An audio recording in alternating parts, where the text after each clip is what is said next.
విద్యా ప్రమాణాల పెంపునకు ప్రభుత్వం కట్టుబడి ఉందని మంత్రి సంధ్యారాణి స్పష్టం చేశారు. మెగా డిఎస్సి పారదర్శకంగా నిర్వహించి అర్హులకు మాత్రమే ఉద్యోగాలు ఇచ్చినట్లు చెప్పారు. పార్వతీపురం, మన్యం జిల్లా సాలూరు జూనియర్ కళాశాలలో శిక్షణ పొందుతున్న నూతన ఉపాధ్యాయులతో మంత్రి మాట్లాడారు. విద్యార్థుల భవిష్యత్తును తీర్చిదిద్దే బాధ్యత ఉపాధ్యాయులదేనని మంత్రి అన్నారు. ప్రభుత్వ ఆశయాలకు అనుగుణంగా పాఠశాలల్లో ఉత్తమ ఫలితాలు సాధించాలని ఆకాంక్షించారు. మన దగ్గర ఉన్న విజ్ఞానాన్ని 10 మందికి పంచే ఒక మంచి తత్వం ఉన్నదే టీచర్. మనం ఉద్యోగం చేసేటప్పటికి కేవలం 22 సంవత్సరాల్లో ఉద్యోగం వచ్చిందంటే ఖచ్చితంగా టీచర్లు అయ్యే ఉంటాయి. ఎందుకంటే మిగిలిన ఎవరు కూడా ఇంజనీరింగ్ చేసో, ఎంబీబీఎస్ చేసో, డిగ్రీ చేసో చేయాలి అంటే ఎవరు ఇంటర్ అయిన తర్వాత ఒకవేళ టీటీసీ చేసి ఉద్యోగం వచ్చేస్తే 19 ఏళ్ళకే వచ్చేస్తుంది నాకు తెలిసి.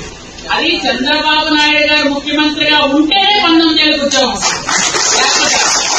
డిఎస్సీ 2 సార్లు తీశారు, మీ అందరూ కూడా తెలుసు. మొట్టమొదటిసారిగా చంద్రబాబు నాయుడు గారే డిఎస్సీని 1996 లో 2 సార్లు తీశారు ఒకేసారి.